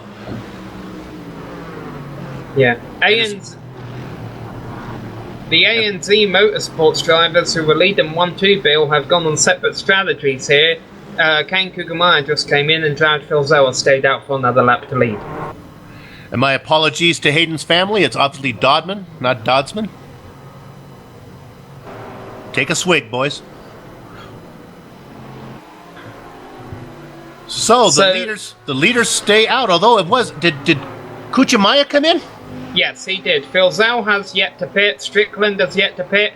And then the battle for third right now is Simon Figel and John. Let's go to I'm just going to interrupt you. Let's go to Hampstead right now because Kuchimaya just came out of the pits and Hampstead jumped him by about 1 car length.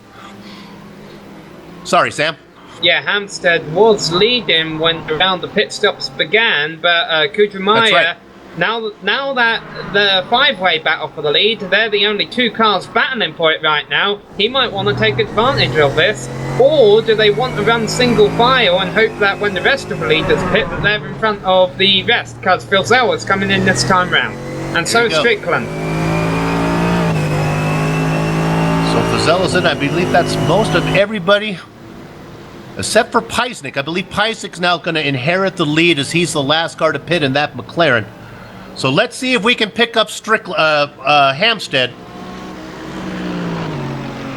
Still in front of Kugemeier. They come into the penultimate hairpin here. So now they'll have 1 more corner and then they'll be where Faisal is. Faisal is rolling. Nope, he's still in his pits. Faisal's still sitting there.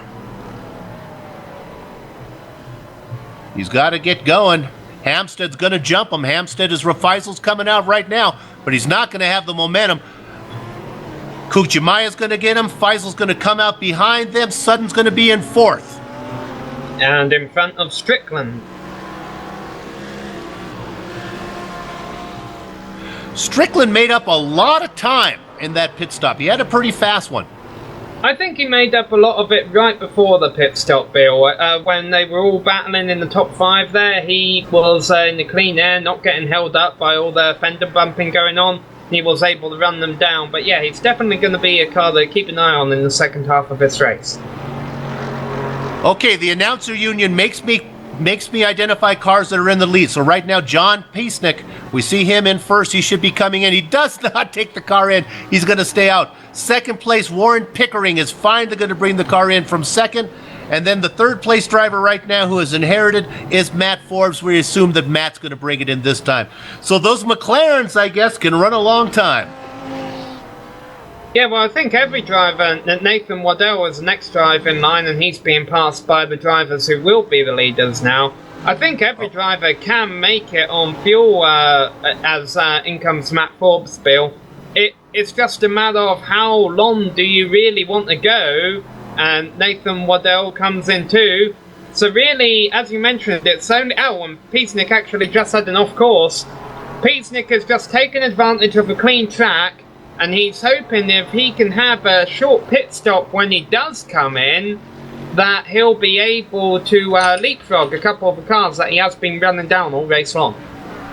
The good news for Peisnick is he did not have really that much traffic because he stayed out there. Meanwhile, Hampstead and Kuchimaya and Faisal, Sutton, even those guys had to get around drivers that were late to make that first stop.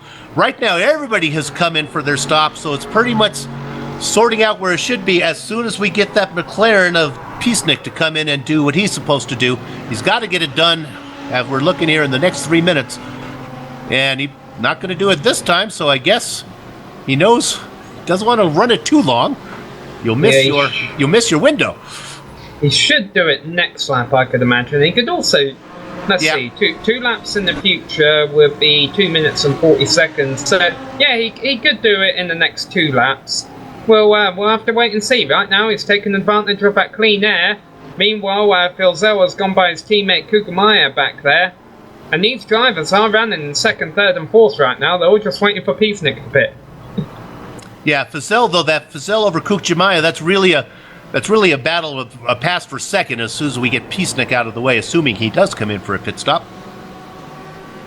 Let's give a shout out. I'm not sure if Zachary Hanlon has made the stop. he had a lot of off courses during his heat race, and that meant he started from 13th today, but he's been doing quite well in this race, and he's up in 7th right now.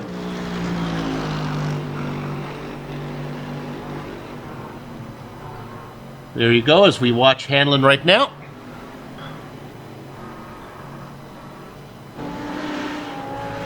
Okay, Peacenik, let's jump back up to Peacenik here for a second, as I believe he's going to be coming in for the pit stops right now.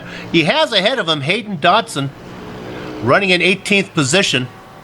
Hayden, the podium winner from our first race. Now our leader comes in. It should be easy enough for these guys to get around him. Let's see if we can pick up our second place driver, Hampstead. Just going through the S's right now. He's got the 2 hairpins to go. Yeah, well, Peacenik was battling Simon Fagel before the round of stops kicked off. Well, Simon, so they'll be battling for 7th position when he comes out. And Fagel is only 4 seconds behind Hanlon, so if Peacenik has really been making up a lot of time, he could be battling Hanlon for 6th. Hampstead goes by, Fazell goes by, Kujimaya goes by, Sutton goes by, Peacenik rolling now, but Strickland is by. So Peacenik is going to come out. Wait a minute, there might be even some more. Hanlon gets by him. So Peacenik going to file out into 7th. Yeah, but he should dispose of Hanlon within the next few laps, I should imagine, because he has those fresher tyres. Every point matters, and of course, every incident matters as well, as it's minus 10 points if you get to that 15 mark. So, Sam, now that the pit cycle is done, let's run down your top 10. Yeah. Oh, I'm sorry, I was trying to work out why Hampstead was leading after being shown at the start of a lap in seconds, because Peacenik obviously across the line before the lap started. Go ahead, Bill. So I think timing and scoring is up to date.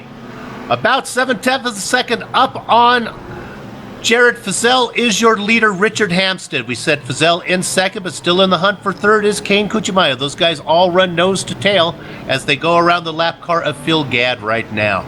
4th position, falling a little bit off, is Sam Sutton. He's got about over 2-second lead back to Justin Strickland, who's running all by himself right now. It's about another 3.5 seconds back to Zachary Hanlon, and then it's quite a ways back to Peacenik. But Peacenik trying to run down Hanlon, that's something that we think will happen. We'll keep an eye on that. Peacenik in 7th. Fiegel in 8th. Mitchell McLeod in 9th in a battle with Warren Pinkering. We'll keep an eye on that one, as Pinkering having a great run in 10th position. So there's your top 10. Yeah, and I'll tell you what, Bill, it's all single file for now, but it should get exciting later on in these last 15 minutes. I'm going to grab some crumpets and tea here and watch this then. Crumpets and tea from an Englishman. I'm not buying it, personally. So 3 real battles to watch. We have the 3-car battle up in front that's going to get most of our attention. That's Hampstead, Fazell, and Kujimaya. But there are a few more to keep an eye on that we will watch, and that's the Hanlon-Peacenik battle, and also the battle for 9th between McLeod and Pickering. Right now we are on the leaders.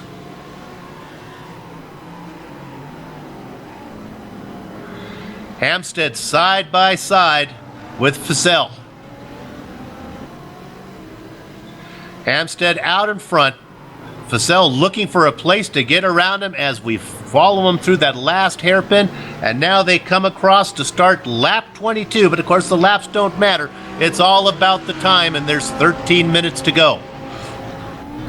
Hampstead out in front, but he's not able to get away from Fazell. Misses the apex and goes wide, and he's squirrely. He gathers it back up, but he's going to lose distance to the leader and fall back into the clutches of Kujimaya. Kujimaya now looking for a place to go as they dive down into the old hairpin. Both drivers negotiate that well, but all that battling has let Hampstead get away almost to a second now.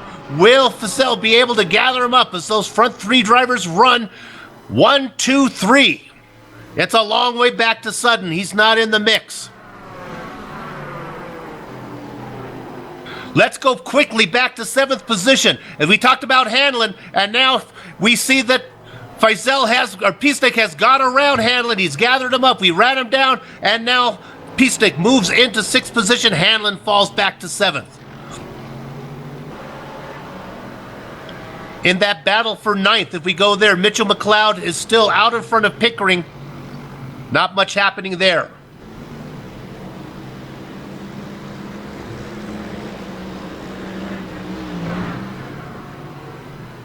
12th position for Scott Tamlin.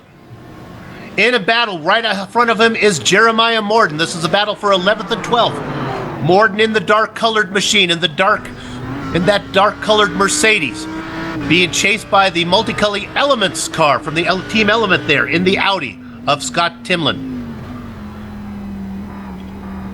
They go through from now on, I'm calling it the first hairpin.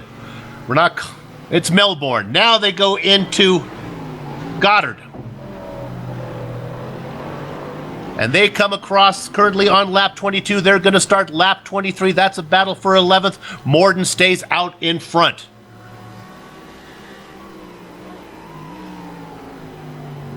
Still being forced. We'll stay on this for a little while long. There's not much happening up front. Hamlin still being chased by Fussell. Let's stay here for a little while because this is a good battle. As we look at Tamlin and Morden. Battling going on all through the field.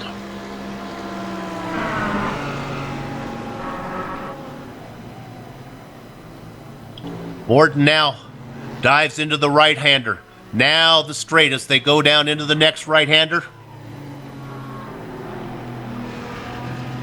Stay on it a little while longer. Still nothing going up front. Now down the backstretch as they get into turn 10, the S's. You got to watch out for slowdown penalties here. Morden does a good job of negotiating. Both Morden and Timlin do a good job of negotiating it. Tamlin right behind it, trying to take an outside line. He's going to dive it in deep, try to go side by side, maybe do the over-under. He's going to put the nose of that Audi underneath. Not going to get it done. The Merc stays out in front as they go into Goddard. Timlin looking for somewhere to get it, but Tamlin can't get it done. Morden's going to be able to lead that lap as well.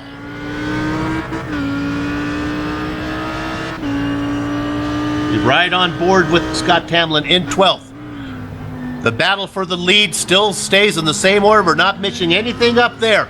It's still Hamstead, Faisal, and Kujimaya.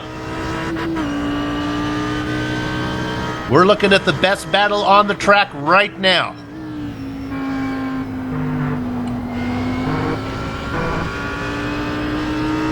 Morden still out in front by about a half second as we ride on board with Tamlin in that Audi. Tamlin able to gather up some time as they go through those right-handers again. Now turn 8. Coppice.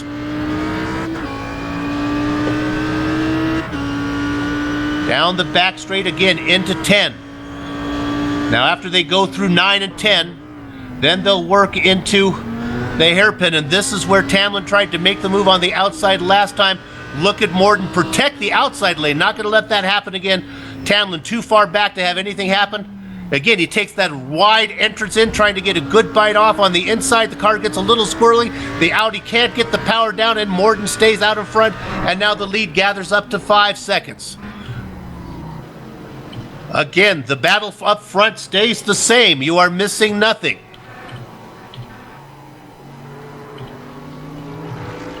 As we stay on this battle for 11th, it's still Hamstead, Faisal, Kujimaya, Sutton, and Strickland. 1, 2, 3, 4, 5. Peacenik in 6th, God in 7th, Feigl in 8th, Hanlon, Pickering, and McLeod, but nobody within a really more than 7/10 of a second of any of those drivers. So back to 11th position. Jeremiah Morden. And a car in the wall, that was Jay Kennedy in 23rd position. Going to replay right now. Kennedy was running by himself, and it looks like he just lost it.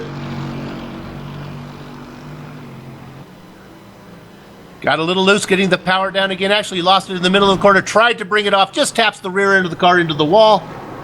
You see him here as he starts heading for the wall. He turns it back, puts the throttle down to keep it off the wall. Might be able to bring that home with only 8 minutes to go. Probably be able to limp that car around.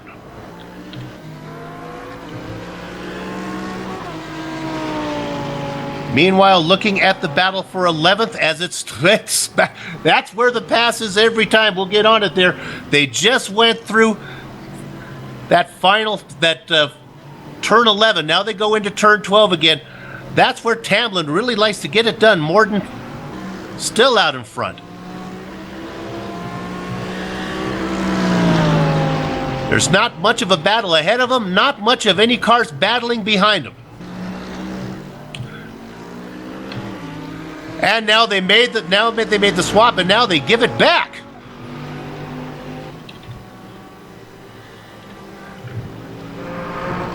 No, Morden. It was Tamlin got, maybe get on replay. Tamlin got ahead of him, and then Morden did the over/under, and now Morden is back out in front. We'll see if we can get it on replay. Here it is, right here.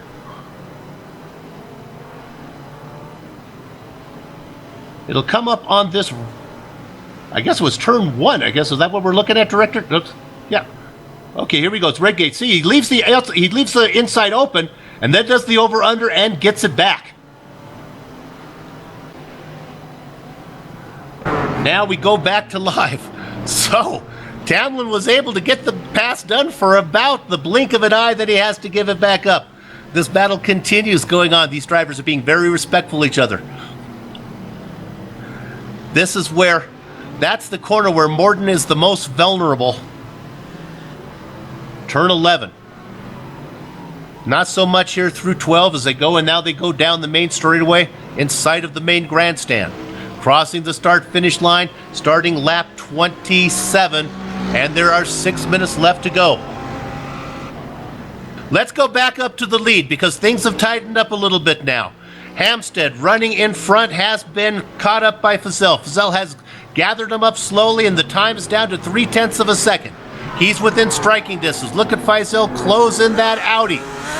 2 different makes of cars, 2 different drivers with 2 different DNAs. How will it play out? Hampstead in front, Fazell in second. They have a 2-second lead back to Kujiyama. Really not going to be an issue. So we'll stay on this probably for the rest of the race. Richard Hampstead out in front, Faisal in second. 5.5 minutes to go. Faisal dives it in deep, and look at how he closes the door. That's like a motorcycle pass, like a block pass. He dived it in, hit the brakes, and left no room for Hampstead to go. So the only place Hampstead would go was into the back of Faisal. Faisal gets it done. Hampstead not done. As now they go Cialis bathtubs through 1. They're side by side, and it's going to be Hampstead with a better drive off the corner. Hampstead takes over the lead. Faisal flashing his lights at him, either to say, I'm coming back at you, or go on and I'll get you later. Hampstead out in front, Faisal in second, but all that battling has let Kujimaya have him in sight. If they continue the battle, it could turn into a 3-car race. 4.5 minutes to go. Hampstead out in front, Faisal looking for somewhere to go as they work through corners 7 and now 8, and now they go down through 8 into the long back straight. On replay right now, as we're going to see the little love tap here. Look at that block pass. He gets out in front, puts on the binders, and leaves nowhere for Faisal to go. Now back to live. They're side by side. Hampstead on the inside. Faisal on the outside. Hampstead gets the preferred line. But like we talked about, all that nonsense, all that horseplay from Hampstead and Faisal has let Kujiyama back into this race. It's now a 3-car battle. Kujiyama back there in the popcorn position, looking for somewhere to go with Hampstead out in front. They go under 4 minutes now. Probably only 2 or 3 laps from here. Hampstead out in front as they go into the first corner. This is where they left it open before he left the window open. No room to go. Faisal gets a little bit loose. Kujiyama looking at the whole thing.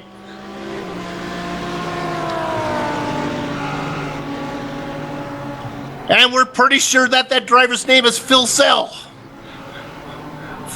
Faisal, I believe, is a little mouse in a Disney cartoon. But Faisal had a lot of determination, and so does Fizell. Fizell is somewhere out there looking for a way around Hampstead, but he can't get it done now as he's losing position. Fizell trying to get around Hampstead. 3 minutes to go now. Fizell had a slowdown penalty, and he's going to lose second position to Kane Kujimiya.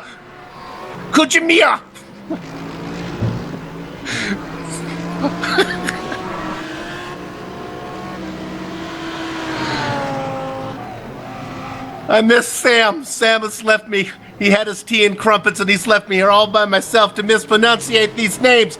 We're down to 2.5 minutes. Richard Hampstead out in front. Kujimiya in second.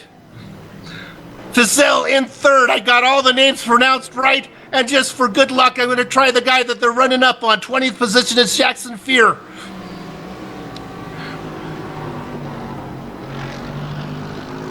Freer in 20th. My director corrects me. Take a sip, everybody. Freer in 20th. I think he's going to come into play. 2 minutes to go. Hampstead in front. Kujimiya in second. Fizell in third. They've distanced themselves from Sutton. Sutton is not in the mix, and now the battle slows down a little bit. But Freer could come into play. He's running in 20th position, the last car on the lead lap. As the series goes on, we'll learn these drivers. I would know more about Jackson, know if he was the kind of driver that will get out of the way or the kind of driver that will cause trouble. We'll find out very shortly as your leader, Richard Hampstead, is closing him down. Freer will have to let 3 cars around him. He goes to the inside, look at that, and hits the brakes. Some great tip of the hat from a fellow backmarker to Jackson Freer. He lets the leaders go by, but not without Kujimiya getting up close now. Kujimiya has a shot at Hampstead. As we are down with 1 minute to go, I would imagine this will be close. Perhaps the white flag this time around. We'll know in a minute. I believe it will be the white flag this time. Hampstead crossing the start-finish line, starting now, lap number 31. 1 lap to go. We don't have the official white flag yet, but I'm pretty confident that it is. With only 50 seconds left on the clock. Hampstead out in front. Kujimiya in third. Fizell in third. Kujimiya in second. Hampstead now out there driving to the rhythm of the road, trying to hit his marks, trying to be perfect. One mistake will let Kujimiya back into the hunt. Hampstead trying to bring it home after 15 minutes in a sprint race, 45 minutes in this long race that had a 4-tire pit stop. He's been strong all race. He hasn't led wire to wire, but he's out in front right now and leading the lap that counts. Kujimiya trying to get in the toe, looking for somewhere to go as they go through the S's. Kujimiya gets a great run through 8, 9, and 10. They go around the other lap car of Smith. Kujimiya looking to the outside. Hampstead protects the inside. Kujimiya with a bite on the inside, can't get the bite off. Hampstead out in front, 1 more corner to go. Kujimiya dives it in deep, looking to get a good drive off the corner on the outside, trying to get a drive off to get there. I don't think he's going to get it done. Trying to get the power down. It's close. He's running, but he doesn't get there. Your winner is Richard Hampstead. Second place, Kane Kujimiya. Third place goes to Jared Fizell. We'll watch these guys follow across. Sam Sutton in fourth. Justin Strickland gets fifth. Sixth position is going to go to Justin Strickland, sorry. Simon Fiegel in seventh. Pickering comes just across in eighth position ahead of Mitchell McLeod. 10th spot goes to Zachary Hamlin. We'll stay on here and watch some of these lead lap cars come across. Scott Tamlin in 11th. We saw him in 11th, and that finishes up with Jeremiah Morton in 12th. Did not see much screen time from Matt Forbes, so he's going to finish in the unlucky position of 13th, but I think he'll take that spot. TJ Brown about 0.4 of a second ahead of Nathan Waddell as they come across 14th, 15th, and 16th position is going to go to Martin Zilvassi. David Jellings in 17th, and the last car on the lead lap had a podium last week, finishes up inside the top 20 this time. It's Hayden Dodman. Okay, ladies and gentlemen, we finally got this show into the books. We're going to take a short break, be back for driver interviews in just a few.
Once again, and for the final time, welcome back to the Global Sim Racing Channel's coverage of the iRacing Driver Association's GT3 series. This was round 2 from Homestead, and now we are going to do the post-race coverage. We're going to run down these standings for you quickly as we are well over time. Richard Hampstead wins. Kane Kuchimaya in second. Fazell, Sutton, and Joe Piesnick round out the top 5. Justin Strickland, Simon Fiegel, Warren Pickering, Mitchell McLeod, and Zachary Hamlin are the second 5. In the lucky 11th spot, Scott Tamlin, Jeremiah Morton in 12th position, followed by Matt Forbes. 14th goes to TJ Brown, followed by Nathan Waddell. All ribbons and curls was Martin Zilvasi in 16th. David Jellings in 17th. Last car on the lead lap, Hayden Dodman. Then we get to the cars that were one lap down. That would be Clint Smith, Jackson Freer. The 21st position goes to Phil God, and then Jay Kennedy. 5 laps down, Grant Hines, Mark Simons in what would that be, 24th position. Zachary Logan, 23 laps down. And then rounding out the field in the final one was Jared Tyerman. All right, let's quickly go to interviews. We're going to hustle through these real quick. We're going to start with our race winner. We bring him in right now. Let's see if we can run him down. Richard Hampstead, congratulations on the win today, but it wasn't easy. Yeah, cheers, guys. Yeah, pretty happy to win that. That was that's probably one of the most enjoyable races I've done for a long time.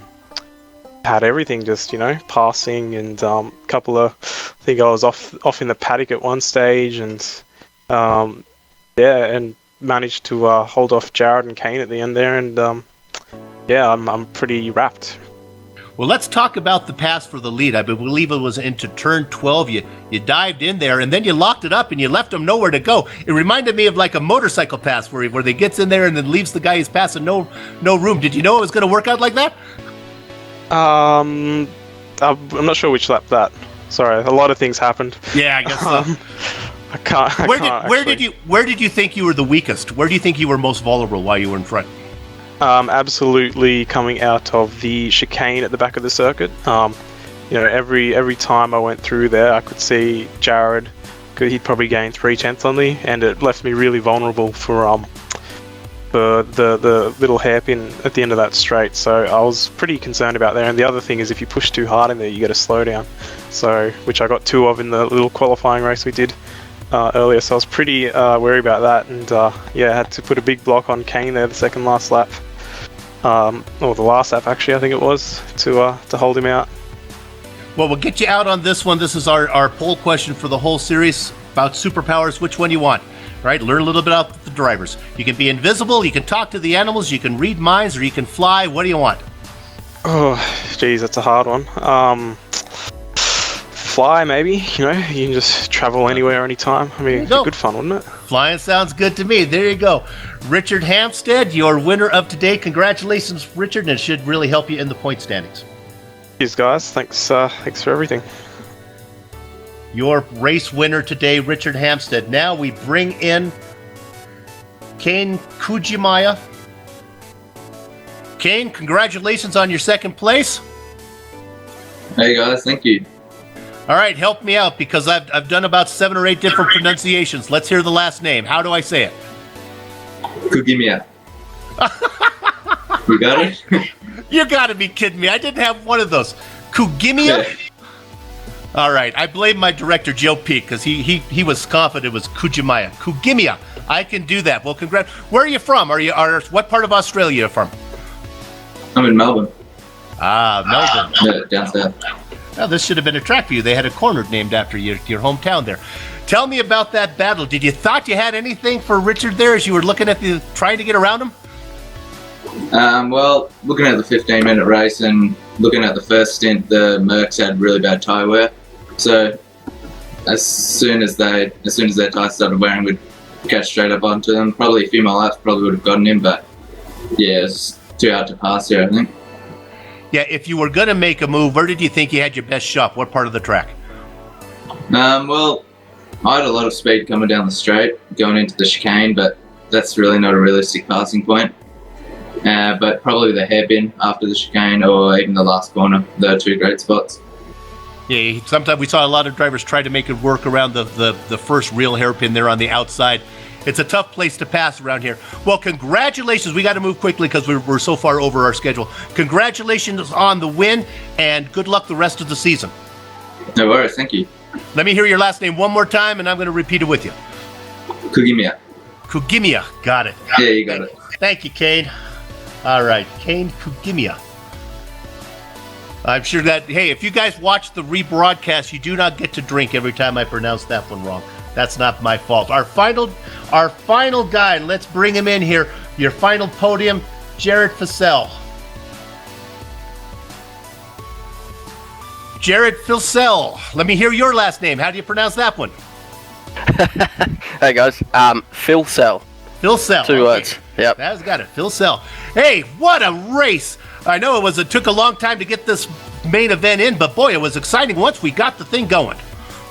Yeah, definitely. It was a pretty fun race. Don't really race GT3 cars, so this series is pretty new to me and I'm out of my comfort zone a little. So it's good fun racing a few other blokes who I know and trust that I can race hard with and not put it in the fence. What's your car of choice? The Audi. But what I know, but it was not a GT3. What do you like? Okay. V8 supercar. The supercar. Holden. There's an Australian for you. You know, I had notes about all the leaders down here. There were so many passes for the lead, I can't read my chicken scratches anymore. If memory serves me right, you were out in front there for a while. Yeah, I led for a little while. Gave the lead away a few times. Had the lead for the front straight because I absolutely sent it on Richard and he had nowhere to go. And he got it back in turn 1, so that's good fun. Oh, that's right. There were lots of passes that only lasted for about 15 or 20 seconds there almost. Not even that long. Well, let me tell you, it was an impressive showing today. You don't race these cars very often. Did you have fun? Let me just say, did you have fun? It had to be fun. Oh, yeah, definitely. That was a brilliant race. I can't wait to go back and watch it on YouTube. All right, well, congratulations on your third place finish. Good luck the rest of the season. We're going to kind of give you the bum's rush because we're way over time because of the difficulty getting the session lost. So congratulations as you go on and your podium finish today. Cheers, guys. Thanks for the broadcast. Jarrett Filsell, your final driver on the podium today, and we're going to wrap this up. This is the place where I usually throw it to my colleague to go ahead and while I find my script, but I think I'm going to be able to do it without that as I feel looking for the closing script, which I cannot find. So I'm just going to do it quickly because my director is really tired. I'd like to thank everybody at the iRacing Drivers Association for putting this on and contracting with GSRC to do it. I'd like to thank all the equipment that we use to get the broadcast that you see on the screen right now. I'd go ahead and thank the sponsors as well. If I can do it off the top of my head, maybe my director can tell me what they are. If he has them, I believe one was called Zanardi Carts. The other one was, there we go, right there. There we go. Kart Action Media there, and then you have Screwed Gamers and Zanardi Course Australia. So congratulations to them. We'll talk more about them next race when we're more organized. Hey, for the music that's on the screen that we heard during the race, that's Eric Eckholm and Casey DeLon. You want to find their place to go and contact them, and I'm just beat.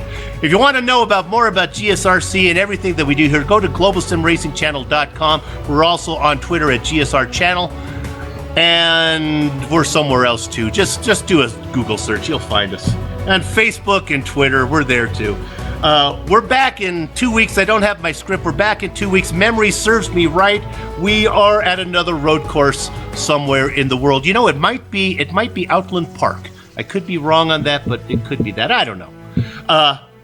I'm beat. So for everyone here at GSRC, the sun has come up in California. It's shining bright in Colorado where Joe is. And on the East Coast, Sam has long since gone to work. For everybody at GSRC, we're going to go have fun storming the castle, race hard, race clean, and we'll see you on the track.